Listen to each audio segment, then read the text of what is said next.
ලස්සන ජාතක කතාවක් තියෙනවා. ජාතක කතාව කියලා දෙන්න වෙලාව මන්දී. කුරුදම්ම ජාතකය කියලා. ඔයාලා මේ ජාතක කතාව මේ මහමෙවුනාවෙන් පරිවර්තනය කරන්නේවා කියවන්නේ නැද්ද? හම්මෝ මෙහෙම දහම් රසයක්. මෙහෙම දහම් රසයක්. ඒකේ තියෙනවා කුරු රට කියන්නේ දිල්ලියනේ.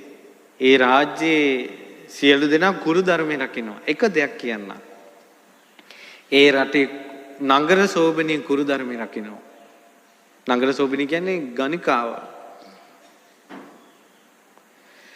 ඊට පස්සේ ගණිකාවගෙන් කුරු ධර්මය අහගෙන ඉන්න කියලා දැන් රත්තරන් පත්තිරුවක ලියාගෙන එන්න දැන් බමුණු ගියා.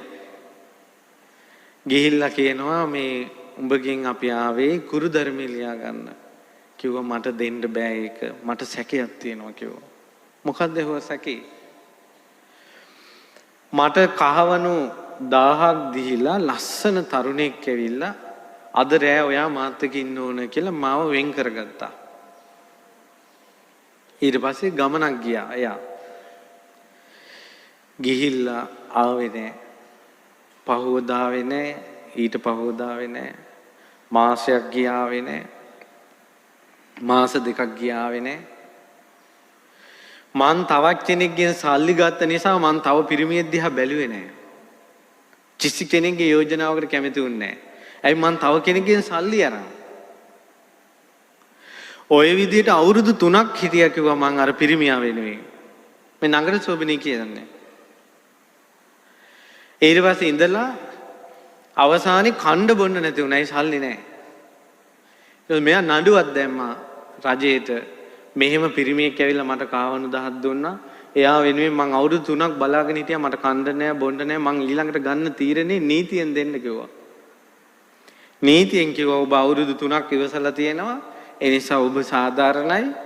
ඒ නිසා රජයේ නියෝගයක් විදිහට අද ඉඳලා වෙන පිරිමියෙක් එක්ක ඉන්න පුළුවන් කියලා නීතියක් දැම්මා. ඊට පස්සේ මෙයා දැන් කන්න බොන්න නෑ. ඔන්න දැන් මෙයා අර නගර සෝබනී මඬුවට ගියා. ගිහිල්ලා ඔන්න කොල්ලෙක් ආවා. ඇවිල්ලා මෙයාට කහවණු පොදියක් දෙනකොට මෙයා අත දික් කළා කහවණු පොදිය ගන්න. දික් කරනකොටම අන්න අර කොල්ල ආයාව. දැන් අරන් එනවා දැන්. ඉක්මනට අත අකුලුව ගත්තා. අකුලුවගෙන කිව්වා අවුරුදු 3කට කලින් මට කහවණු පොදිය දුන්න පිරිමි අන්න එනවා. මං ඔයත් එක්ක ඉන්නේ නැහැ කිව්වා.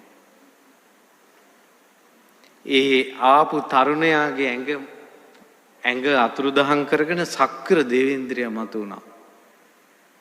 සක්‍ර දේවේන්ද්‍රයා කිව්වා මං ඔබේ සීලය පරීක්ෂා කරන්න එහෙම කළේ. මමයි එදා ඇවිල්ලා කහවණු මේ 1000 දීලා ගියේ.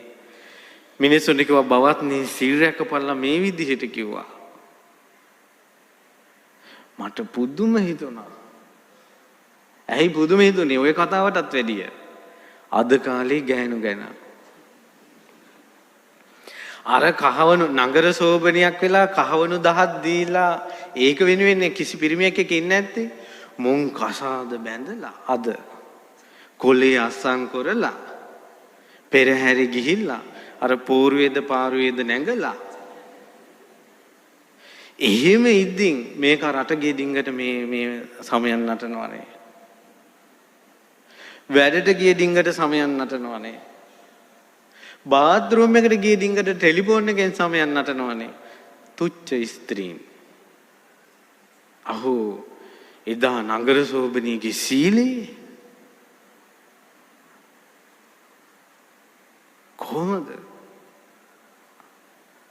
කොහොමද සීලේ?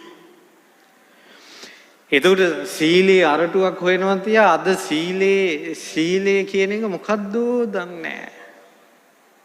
උපාසකම්මලා පොයට අටසිල් සමාදන් වෙනවා හිතන්නේ 3ට බස් එකට ගිය ගමන් සීල් ඉවරයි කියලා. සීල් පවරන්නේ නැහැ ගිහිලා හොඳට කනවා. කවුද සීලය ගැන අවධානයෙන් ඉන්නේ? පිවිතුරු සීල. ඒ ජාතක කතාවෙම තියෙනවා සසරේම යසෝදරාගේ සිතවිල්ලක් වැරදිච්ච තැන තියෙනවා. ඒ රටේ රජුරුවන්ගේ බිසව වෙලා උපදින්නේ යසෝදරා. ඒ යසෝදරා සිරිමැඳලි කවුරුවෙන් බලනකොට යුව රජ්ජුරුවන් පිටිපස්සෙන් යනවා. හිතලා තිනවා මේ රජ්ජුරුව නැති කාලෙක මේ යුව රජ්ජුරුවන්ගේ අගබිස වෙයිද දන්නේ මං කියනවා. මෙයා ඒකේ ඒ සිතවිල්ල හිතිච්ච එකට මුළු ජීවිත කාලෙම විඳවලා තිනවා මගේ සිල් කැඩුනවද්ද කියලා.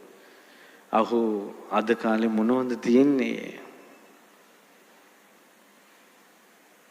ළඟදී දවසක මේ කුරුණෑගල අපි දානයක් දෙන්න යද්දී අපි කොයි දානෙට ওই ෆාම් බිත්තර තියෙන්නේ බිත්තර දාලා දෙන්න ඕයි. ඉතින් පොඩ්ඩක් තම්බලා උදේට කෑමද මිනිස්සුන්ට කියලා. උපාසකම්මලට අම්මෝ බිත්තර තම්බන්න බෑ අපිට. දැන් මම හම්බෙන කල් ඉන්නේ. ඔය බවලත් උන්ගෙන් අහන්න ඕන මිනිහලාට උඹලා සැර කරනවද නැද්ද? ගෙදර ලොක්කියෝ වගේ ඉන්නවා උන්ගේ උතුම්ම සීලේ බිත්තරේ. කට ඇරියොත් ඕපාදූප උතුම්ම සීලේ බිත්තරේ තම්බන්න නැති එක.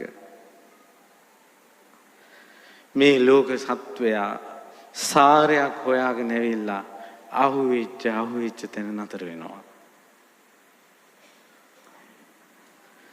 කොහොමද ඒ කාලේ තිබ්බ සීල කියවන්න මේ ජාතක කතා පොත් ඒ තරම් මුතුන් ධර්ම රසයක් වැහැගෙනවා කියන්නේ මේක පුදුමේ මේක කල්යාණ මිත්‍රයෙක්ම දෙනකල් අපිට අහුන්නේ නේ.